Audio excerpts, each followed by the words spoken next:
En el capítulo de Juan, capítulo 1, estamos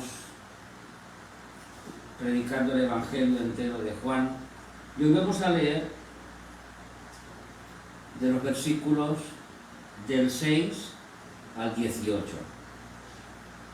En sí la porción de hoy es muy extensa, porque es desde el 6 hasta el 28, pero ya unos versículos los ha leído mi mujer antes, así que vamos a centrarnos en estos primeros. Hubo un hombre enviado de Dios, el cual se llamaba Juan. Este vino por testimonio, para que diese testimonio de la luz, a fin de que todos creyesen por él. No era él la luz, sino para que diese testimonio de la luz. Aquella luz verdadera que alumbra a todo hombre venía a este mundo. En el mundo estaba, y el mundo por él fue hecho, pero el mundo no le conoció. A los suyos vino, y los suyos no le recibieron. Mas a todos los que le recibieron, a los que creen en su nombre, les dio potestad de ser hechos hijos de Dios, los cuales no son engendrados de sangre, ni de voluntad de carne, ni de voluntad de varón, sino de Dios.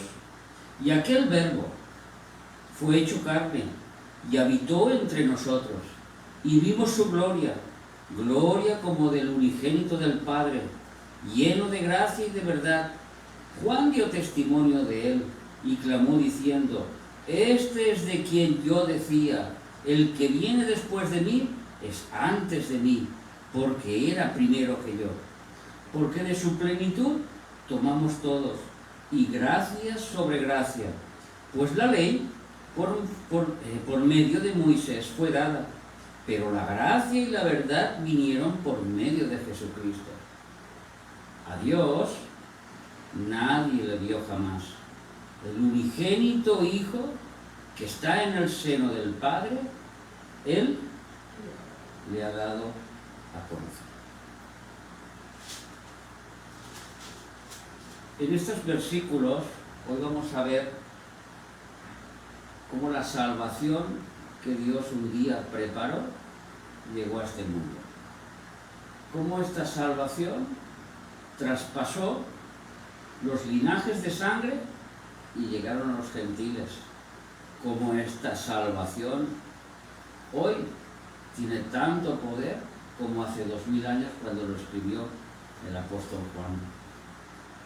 Hubo un hombre, empieza en el versículo 6, Juan el apóstol introduce un hombre como mensajero de Dios.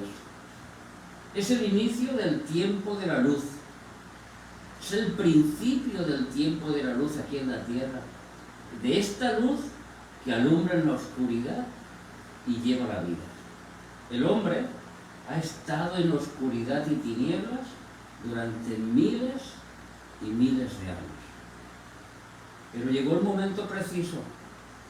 Aquel que Dios mismo profetizó al primer hombre, a Adán, cuando éste pecó y le dijo a la serpiente que vendría uno que le pisaría la cabeza, que él intentaría hacerle daño, pero que no lo conseguiría. Y le dio al hombre la promesa de la salvación, la promesa de ser libre de este pecado que había cometido. Ahora había llegado este hombre, ahora había llegado este Mesías, ahora había llegado el cumplimiento de esta promesa. Este hombre, que empieza el relato, se llamaba Juan. No era Juan el evangelista, el apóstol, era Juan el Bautista, el primo de Jesucristo, 6 meses mayor de edad que él, nazareno desde su nacimiento. ¿Por qué? Porque su navaja no pasó por su cabello. Y cuando fue mayor se fue al desierto y allí vivía lejos de la oscuridad y las tinieblas que reinaban en las ciudades, porque él vivía en la luz. Él tenía que testificar de la luz. llevando una vida santa para Dios, comiendo langostas y miel. Este Juan vivía cerca, muy cerquita de la voluntad de Dios, hasta el punto que entendió y recibió ser enviado por el mismo Dios. 400 años antes, el profeta Malaquías, vamos a leerlo. Malaquías es el último libro del Antiguo Testamento, el último profeta que dejó escrita la palabra de Dios, o la palabra que Dios había enviado a través de él. En el capítulo 3 y en el versículo 1 dice: he aquí, yo envío mi mensajero, el cual prepara el camino delante de mí, y vendrá súbitamente a su templo del Señor, a quien vosotros buscáis, y al ángel del pacto, a quien deseáis vosotros. He aquí viene, ha dicho Jehová de los ejércitos. Vino un mensajero, uno a preparar el camino del Señor, uno a explicar que había alguien que era mucho más grande que él, muchísimo más grande que él, que este alguien, ahora él se había dado cuenta que era la luz. Y él, Juan el Bautista, estuvo aquí para que diese testimonio de la luz. Esa luz que alumbra el camino, pues es el único camino. Esa luz que alumbra la verdad en un mundo de mentiras, pues el mundo está bajo el maligno, bajo la influencia del padre de las mentiras. Todo lo que nos rodea son mentiras. La única luz que nos puede mostrar la verdad se llama Jesucristo. Esa luz que puede dar vida eterna a todos los que creen en él. Hubo un hombre enviado de Dios, el cual se llamaba Juan. Un segundo, por favor.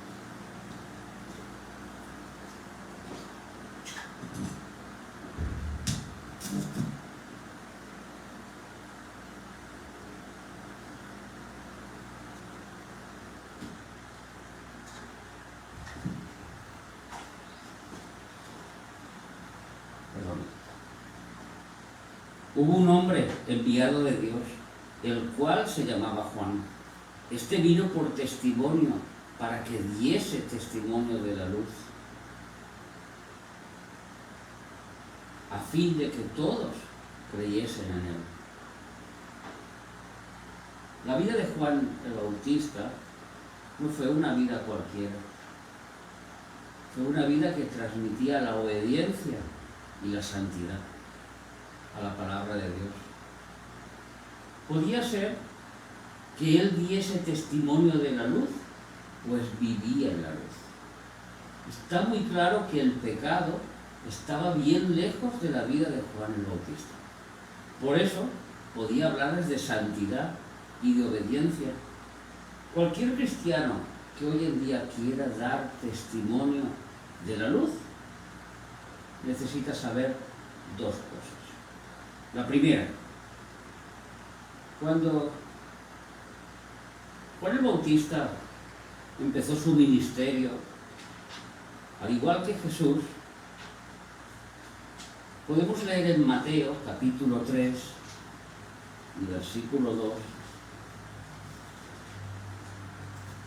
Dentro del sermón de Juan el Bautista, o de la predicación de Juan el Bautista a este mundo, dice que, y diciendo Juan, arrepentíos, porque el reino de los cielos se ha acercado.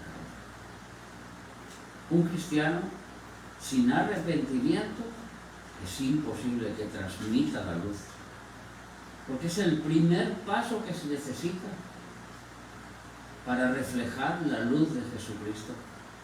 Hemos dicho que Juan no era la luz, sino que venía a dar testimonio de la luz, pero la gente se le acercó a él porque él daba testimonio de la luz. La segunda cosa que predicó Juan el Bautista lo podemos leer en el versículo 8 de este capítulo 3. Haced pues frutos dignos de arrepentimiento. No es que hago un acto malo o he hecho un acto que mi conciencia, bajo la dirección del Espíritu, me dice que es erróneo. Y me arrepiento, Señor, no quiero hacer más esto, sino que tengo que hacer un fruto de arrepentimiento. Pablo lo escribió en otras palabras: el que robaba, no robe más. Pero no solo eso, sino que trabaje para mantenerse. Eso es un fruto de arrepentimiento. No es solo darle 180 grados al pecado y a la situación, sino es llevar una vida conforme al decálogo, conforme a las normas y a las conductas que Dios nos ha enseñado en su palabra, desde el Génesis hasta el Apocalipsis. Porque nuestro Dios es uno, su palabra es una, y su verdad sigue tan vigente hace 4.000 o 5.000 años como hoy en día. Dad frutos de arrepentimiento. Así es como la gente, así es como los que nos rodean pueden ver que testificamos de la luz, igual que Juan el Bautista testifica de la luz. Había un grupo de personas en aquella época, llamados los fariseos, que hablaban con mucha elocuencia, que predicaban la palabra de Dios, que testificaban de la palabra de Dios al pueblo. ¿Sabéis lo que dijo Jesús de ellos? Mirad lo que dicen los fariseos, los escribas: haced lo que dicen, pero no hagáis como ellos hacen, porque ellos no podían testificar de la luz, porque la luz no estaba en ellos. Así que testificar de la luz empieza con un arrepentimiento, con un perdón y luego con una conducta. Así es un cristiano que testifica de la luz. Pero claramente el escritor del Evangelio de Juan, como él había visto y había entendido la vida de Juan el Bautista, aquí nos hace un énfasis y nos dice: no era él la luz. Es que Juan el Bautista estaba tan cerca de ser la luz que se le podía considerar que su vida era impoluta, de que él no tenía pecado por ningún lado, de que él hacía la voluntad de Dios. Y entonces el evangelista nos dice: él no era la luz, aunque se pareciese mucho, aunque estuviese brillando como la misma luz. El apóstol dejó claro que no era la luz, aunque de él salía la luz para guiar a otros. Porque Juan el Bautista fue una fuente de luz para los demás, sino que la luz es Jesucristo, la única fuente de luz, la única que ilumina al hombre, como nos dice más adelante Juan en el capítulo 8 y versículo 12. No era él la luz, sino que para que diese testimonio de la luz. De Juan el Bautista salió una luz visible para todos los hombres. Por eso se acercaron a él como profeta, para recibir esa luz. Hay un pequeño remanente en aquella época que querían agradar a Dios, que sinceramente de corazón seguían a Dios, pero que sus corazones no se llenaban con las palabras que decían los fariseos y los que estaban en el templo, los sacerdotes. Y cuando Juan el Bautista empieza su predicación, muchos se acercan a escuchar. muchos se acercan a oír sus palabras, porque su condición humana les atraía hacia la luz. Eran personas realmente con fe en nuestro Dios, pero con unos malos maestros. Pero este profeta, de él salía una luz que los atraía. Arrepentíos, haced frutos dignos de arrepentimiento. Si tú tenías 2 túnicas, regala una. Si tú eras un estafador y engañabas al pueblo, no lo hagas más. Lleva una conducta correcta, les decía Juan el Bautista. Palabras que ellos no podían encontrar allá en el templo cuando iban a adorar. Allá en las sinagogas donde iban a leer las palabras de Dios, no encontraban la verdad, el sentido de ser un hijo de Dios, de ser un verdadero hebreo, de ser un verdadero judío. Y cuando surgió Juan el Bautista, entonces aparecieron ante él una multitud que quería ser bautizada, que se quería arrepentir de sus pecados. Y entonces él les hablaba de quién iba a venir, de la luz, de esa luz que iba a iluminar al mundo entero. El versículo 15 nos dice: Juan dio testimonio de él y clamó diciendo: este es de quien yo decía, el que viene después de mí es antes de mí, porque era primero que yo. Del Mesías testificó, no de cualquier profeta, sino del mismo Mesías. No un hombre cualquiera, sino aquel que existía antes del nacimiento del mismo Juan el Bautista. Un ser superior que procedía de Dios, que procedía del mismo Padre. Juan les explicó aquella promesa que se nos dio de restauración, aquella promesa que se nos dio a través de Adán desde el principio, de que vendría un Salvador. Este es el que viene. Pero este que viene no es un hombre cualquiera, sino que procede de las mismas entrañas de Dios. No es un hombre cualquiera, no es otro profeta, no es otro maestro, no es otro rabí, o siquiera ni no es otro sacerdote como los demás. Este lleva algo dentro, que es la luz. De él surge la luz. La luz viene al mundo en un hombre, este Salvador que destruirá la serpiente. Volvemos otra vez al versículo que nos toca. Aquella luz verdadera que alumbra a todo hombre venía a este mundo. Es lo que estaba diciendo Juan el Bautista. Esta luz verdadera que alumbra a todos, grandes, pequeños, niños, mayores, ricos, pobres, judíos, musulmanes, islámicos, budistas. A todo el mundo viene a iluminar. No solo un pequeño grupo, sino a todo el mundo. ¿Qué pasó?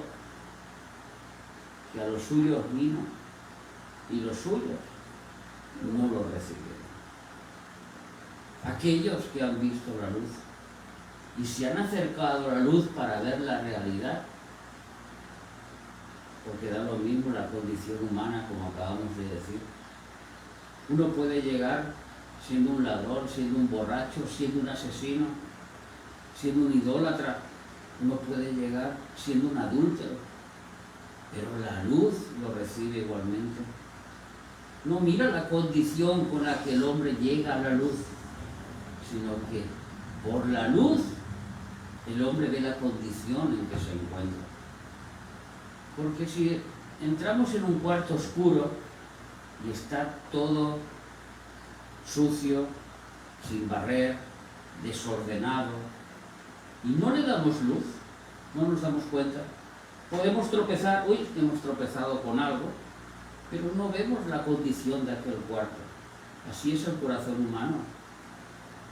Pero cuando viene la luz, entra dentro del corazón humano.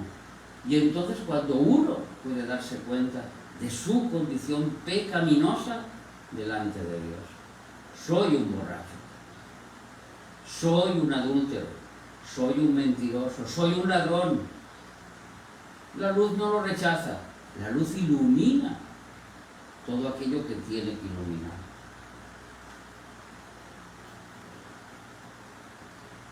Cuando el hombre se unió con la serpiente en contra de Dios, en la Torre de Babel, porque en la Torre de Babel hubo una segunda rebelión humana también. Dios acababa de destruir el mundo hacía pocos años mediante el gran diluvio universal, salvando a una familia, a 3 hijos, sus mujeres, Noé y su mujer. Se multiplicaron, fructificaron, hicieron familias, y a los pocos siglos, 1 siglo o 2 después, el hombre vuelve a unirse en contra de Dios. Se vuelve a unir con Satanás para luchar contra Dios. Dios les dice: separad, id por la tierra, llenad la tierra, que la tierra está vacía. Ellos prefieren unirse en un punto, hacer una ciudad, edificar una torre que llegue hasta el cielo. No vaya a ser que Dios los quiera castigar con agua otra vez. Pero esta vez ellos se salvarían porque habían hecho una torre muy grande y se harían un nombre por toda la eternidad. Así lo dice Génesis capítulo 11. Dios los tuvo que castigar y de ahí surgieron todo el lenguaje de todos los seres humanos. Unos hablan en chino, en catalán, en castellano, en vasco, otros hablan en inglés, otros hablan en alemán, etcétera, etcétera, etcétera. Y de ahí surgen todos los lenguajes del ser humano. De la Torre de Babel. No fue un castigo bien dicho para que el hombre no se entendiera entre sí, sino que fue más bien que Dios le dijo al hombre: ahora vas a obedecer mi palabra tal como te lo dije. Id y esparciros por el mundo, cread las naciones que tienen que crearse. Y el hombre, como no se entendía, cada uno se fue hacia donde se tenía que ir.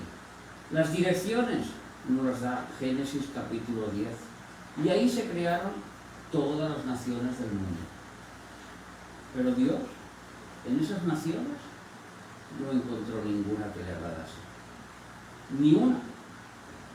Ni una. Las miró todas, pero no encontró ninguna que dijera: esta va a ser mi nación. No. Entre medio de aquel pecado, de aquella rebelión, surge un hombre. Una familia. Taré, sus hijos, su sobrino, o su nieto, mejor dicho. Y se le da una orden a Taré, pero Taré se queda a medio camino. No acaba de cumplir el propósito que Dios tenía para él. Y entonces Dios habla con Abraham.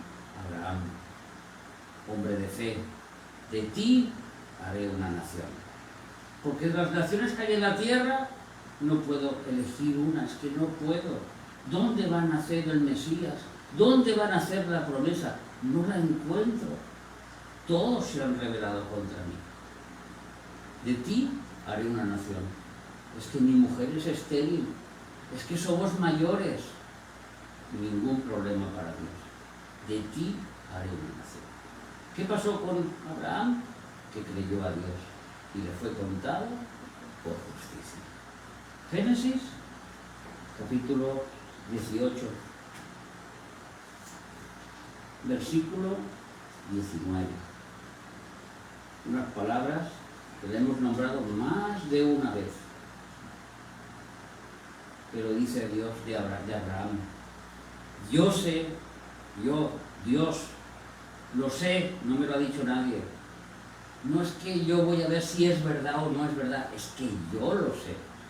Que Abraham mandará a sus hijos y a su casa después de sí que guarden el camino de Jehová, haciendo justicia y juicio, para que haga venir Jehová sobre Abraham lo que había hablado acerca de él. Este era el hombre que iniciaría un pueblo que Dios siempre estuvo con ellos, no para condenar al resto de naciones, sino para que el resto de naciones fueran salvas por el Mesías que iba a venir por este pueblo. Y cuando el Mesías se presenta en este mundo, Juan tiene que escribir las palabras más tristes, creo que él escribió en todas sus cartas y en su evangelio. A los suyos vino y nosotros, los judíos, no lo recibimos. El Mesías, el Hijo de Dios, aquel que le iba a pisar la cabeza a la serpiente. Por fin el esperado llega. ¿Y qué hacen? No lo reciben. Esas son las buenas noticias para ti, mi hermano, para mí. Más a los que le recibieron. Más. Da lo mismo la condición de pecador, de pecadora. Da lo mismo si llevas sangre judía o si no la llevas y eres un griego o eres español o eres americano o chino o japonés, da lo mismo. Más a los que le recibieron. Les dio un poder sobrenatural, el de ser hechos hijos de Dios. Hijos de Dios. Aquel pueblo que por sangre tenían el derecho de ser hijos de Dios, no para ser salvos, sino porque por sangre lo habían ganado, porque Abraham fue el fundador de ese pueblo que Dios le había mandado. Ahora nosotros, los que le recibimos, somos hechos hijos de Dios. Pero no solo los que le reciben, a los que creen en su nombre. Y ahí entra una palabra que Abraham la tuvo muy clara, la fe. A los que tienen fe, a los que creen lo que no ven, a los que esperan con certeza que ocurrirá aquello que no se ve. Eso es la fe. Abraham, serás padres de multitudes, pero mi Señor, si yo tengo casi 100 años, Sara tiene 90 años, ¿cuántos años hace que no le viene la costumbre de las mujeres? Y para colmo ya era estéril antes. ¿Cómo yo voy a ser padre de naciones? ¿Cómo yo voy a hacer esto? Pero Abraham le creyó a Dios, le creyó, tuvo esa fe. Hoy Dios, a todo aquel que se acerca a Él, le pide que tenga la misma fe. Creer en Jesucristo, creer en su Hijo amado, les dio la potestad de ser hechos hijos de Dios. A los que un día recibieron a Cristo en su corazón y dijeron lo que dijo Juan el Bautista: me arrepiento, hago frutos de arrepentimiento, creo que Jesucristo vivió, murió, resucitó. Es que lo creo de verdad. Y no lo hizo por el Papa, ni lo hizo por San Agustín, ni por Santa Teresa. Es que lo hizo por mí, que soy un anónimo en medio de este mundo. Yo lo creo. Entonces Dios les dio potestad de ser hechos hijos.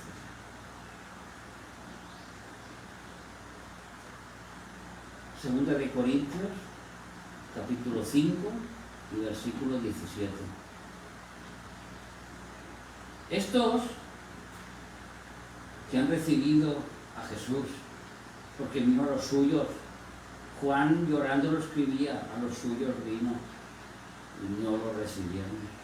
Pero los que lo recibieron ahora con alegría de corazón, Juan escribe, a los que lo recibieron, a los que creen en su nombre, Dios los engendró. Ya no fue un hombre que quiso engendrarlos, como pasa hoy con las religiones. ven, únete a nuestra religión y serás uno más de nosotros, engendrado por voluntad humana, por voluntad de hombre. Cuando un padre y una madre, o hoy en día, vamos a decirlo así, la aberración de dos padres o dos madres, deciden que van a tener un bebé, tienen una voluntad de que van a tener un bebé. Pero en este caso, Juan escribe, es que aquí no intervino el hombre, no intervino la mujer, aquí no intervino ningún pensamiento filosófico, aquí interviene Dios única y exclusivamente. Jesús le llamó el nuevo nacimiento. El apóstol Pablo escribió, de modo que si alguno recibió a Cristo, está en Cristo, nueva criatura. ¿Que eras un ladrón? Eres una nueva criatura. ¿Que eres un mentiroso? Eres una nueva criatura. Tu condición la sacó a la luz. La luz. Una vez creíste, vino el cambio. Vino la regeneración, vino la obra perfecta de Dios. La segunda creación. La primera creación, criatura de Dios. La segunda creación, hijo de Dios. Todo eso lo escribió el apóstol Juan, para que entendamos quién era aquel verbo, que no era cualquiera, que aquel verbo que dijimos la semana pasada y la antepasada, el verbo era con Dios, era Dios. No es que estaba, es que era, es que su condición es la de ser.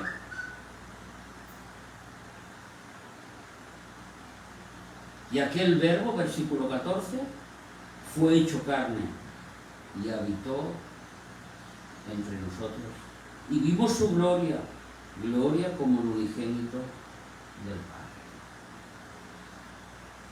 Lo vimos. Juan escribe, nosotros estuvimos con él, lo vimos, lo tocamos, lo palpamos, lo oímos, lo gustamos, lo saboreamos, lo olimos. Somos testigos de su gloria. Más adelante,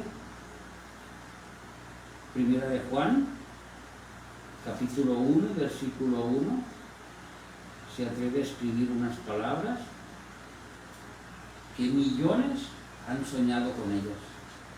Millones de personas.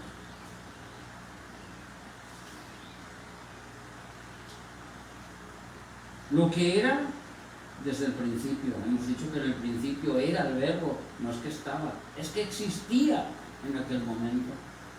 Lo que hemos oído, va a venir un Mesías, va a venir un Salvador.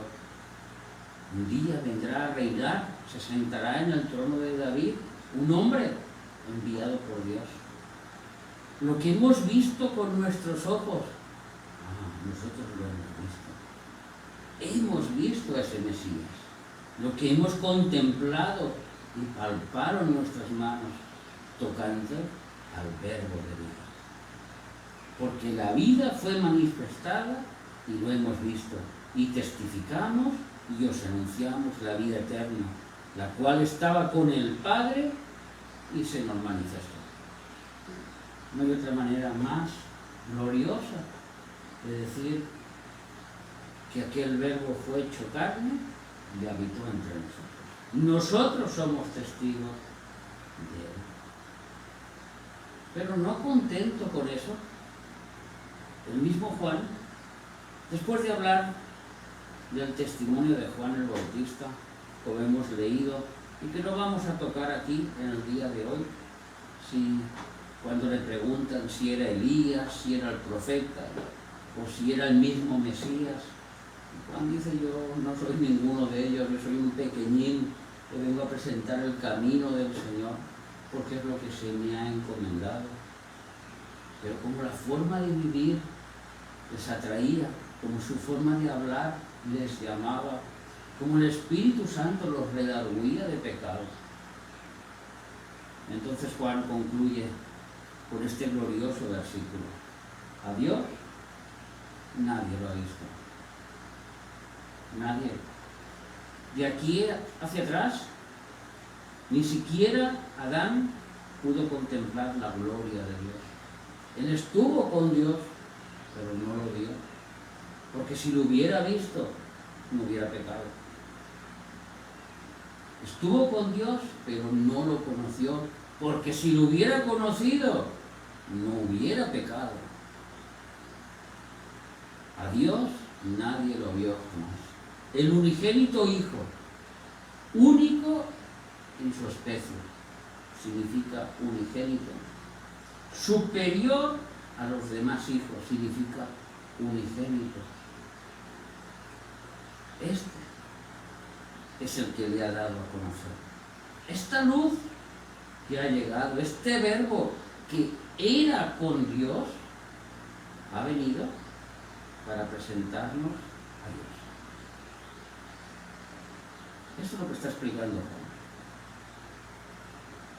Y para los que tenían dudas, Juan les dice aún más: este hombre que vosotros veis y que nosotros hemos visto y que ha vivido entre nosotros y que hemos palpado, tocado, olido, saboreado y que es la promesa enviada desde el principio, no surge de ninguna creación de madre, de padre. No surge de cualquier rincón que apareció de repente, sino que surge del lugar más santo de Dios, que es el seno del Padre. Un lugar donde los hombres nunca vamos a estar. Un lugar donde los ángeles, ni arcángeles, ni serafines, ni querubines han podido llegar, pese a su santidad. Un lugar destinado solo para Dios, el seno del Padre. No hay otras palabras más gloriosas que Juan podía concluir este primer párrafo que escribió. Viene a presentarnos, viene a darnos a conocer a nuestro Dios. A este Dios que un día eligió a Abraham, que vino a los suyos y que los suyos no lo recibieron. Pero gloria a Dios por su misericordia, porque a los que lo recibimos nos dio la potestad de ser hechos hijos de Dios. Solo mediante Jesucristo se puede llegar al Padre. Solo mediante la fe en Jesucristo se puede ser un hijo de Dios. Solo recibiendo a Jesucristo en el corazón se puede tener la vida. Hoy vivimos momentos de gran confusión, momentos peligrosos, momentos aterradores. Se acerca la tribulación, se acerca a toda velocidad, se acercan los malos momentos para este mundo. Este mundo le ha dado la vuelta a Dios, le ha dado la espalda a Dios. No quieren saber de Dios, no les interesa la santidad, menos arrepentirse, mucho menos frutos de arrepentimiento. Les interesa su forma, su manera de vivir. Como en los tiempos de Noé, que se casaban y se daban en casamiento, porque lo único que les interesaba era su existencia. El profeta Jeremías, hace 2600 años atrás, escribió una profecía para los últimos tiempos, en la cual dice: ¡ah, cuán grande es aquel día! Terrible, porque dice el mismo Dios de aquel día: hemos oído, y habla de la Trinidad, hemos oído la Trinidad, voz de temblor, voz de espanto y no voz de paz. Imaginaros lo que se acerca a la tierra. Y esto está a la vuelta de la esquina. Muchos de nosotros lo vamos a vivir. A no ser que hayas entendido el mensaje de hoy, que solo mediante Jesucristo se puede llegar a tener vida eterna. Es la única manera de llegar al Padre. Dice el profeta Jeremías en el capítulo 30, versículos del 4 al 7, que llegará un tiempo, y escucha bien lo que te voy a decir, que los hombres darán a luz. Esto, durante más de 2600 años, se tuvo como una parábola, como una comparación, porque en ningún momento la humanidad podía imaginarse que el hombre diera luz. Pero el 3 de julio de este siglo, del año 2008, en el siglo 31, el primer hombre dio a luz. Artificialmente, claro, pero dio a luz. A partir de aquel día, miles de hombres han dado a luz. Nadie podía entender estas palabras que Jeremías escribió hasta no llegar a los últimos tiempos. Dios dice así: estas palabras, estas pues son las palabras que habló Jehová, nuestro Dios, acerca de Israel y de Judá, de todo el pueblo de Israel. Porque así ha dicho Jehová: hemos oído voz de temblor, de espanto y no de paz. Inquirid en esto, averiguad esto, indagad en esto que os voy a decir ahora, y mirad si el varón da a luz. Porque he visto que todo hombre tenía las manos sobre sus lomos, como mujer que está de parto, y se han vuelto pálidos todos los rostros. Aquí el Señor está poniendo una condición de los últimos tiempos, algo que era impensable hace 20 años atrás, hoy es una realidad.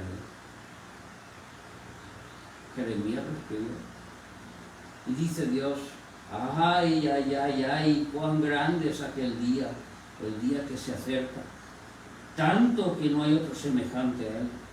Tiempo de angustia para Jacob, así se le llama en el Antiguo Testamento a los 7 años de la tribulación, el tiempo de angustia. Pero de ella, de esta angustia, Jacob será librado, por fe. Si tú hoy crees que la luz ha iluminado tu corazón, y cuando te has examinado a esta luz, has visto que no eres un hombre de casa, no eres una mujer de casa, que engañas a tu marido, que engañas a tu mujer, que mientes, que desobedeces a tus padres,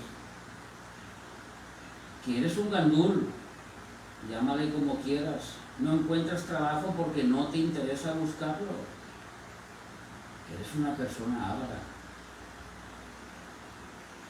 que tu persona interior, cuando ha sido iluminada por la luz, han salido porquerías y suciedades, como un día nos pasó a nosotros, éramos igual que tú. Pero decidimos arrepentirnos y pedir perdón. Y Dios nos hizo hijos de Dios. Y Dios nos dio vida eterna. Si tú eres este tipo de persona, puedes hoy pedirle perdón a Dios. Puedes hoy ser una nueva criatura. Y como decía el apóstol Pablo, he aquí todo es hecho nuevo. Las cosas viejas ya han pasado. Todo el camino que tienes por delante es otro totalmente diferente. Repite esta oración conmigo. Padre, reconozco mi condición de pecador. Me arrepiento de mi vana manera de vivir, sea cual sea. Sé que mis buenas acciones no me pueden salvar. Sé que mis buenas actitudes no me van a salvar. Que lo único que puede transformar mi vida es creer en el Señor Jesucristo. Y lo creo y lo acepto como mi Señor y Salvador. Sé que Él murió en la cruz hace 2000 años por mis pecados y creo que tú, Padre, le levantaste de los muertos y hoy está vivo a tu diestra. Y porque Él está vivo, yo viviré también. Así te acepto en mi corazón, Jesús, y te prometo vivir para ti todos los días de mi vida. En el nombre de Jesús. Amén. Si tú has hecho esta oración hoy, has entrado en el camino de la luz. Tienes que perseverar, tienes que continuar. Recuerda que las tinieblas nunca perseveran contra la luz.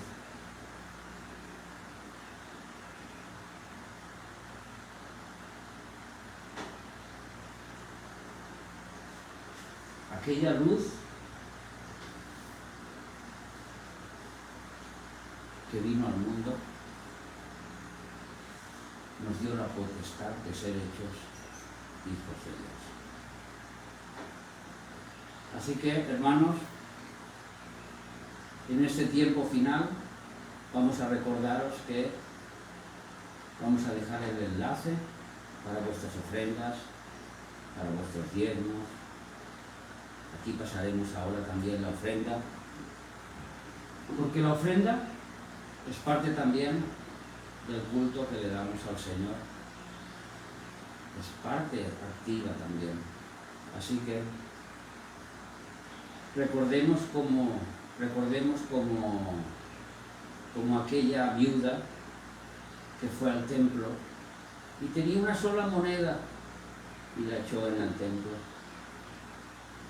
Y había muchos ricos que echaban mucho dinero, pero Dios mira lo que se da con el corazón, no con la mano. Y muchas veces hay personas que con el corazón dan todo lo que tienen y Dios no deja de sustentarles. Hay otros que lo hacen por ritualidad. Dios se lo agradece porque no es deudor de nadie, pero Dios se alegra del dador alegre. Amén. Así que vamos a orar para despedir este culto. Y Señor, te pedimos de que tú en el día de hoy, Señor, nos despidas con paz, nos despidas con tranquilidad. Señor, nos guardes hasta que lleguemos a nuestros hogares. Te pido por cada uno de nuestros hermanos en las redes que han visto, que van a ver este culto, esta predicación, Señor, que tú toques sus corazones, que tu palabra haga lo que ha sido llamada que tiene que hacer, Señor. Gracias por tu luz, gracias por Jesús, gracias por el trabajo, gracias por todo, gracias por la salud, gracias por todo lo que haces por nosotros. Cuídanos en esta semana. En el nombre de Jesús, amén, Señor.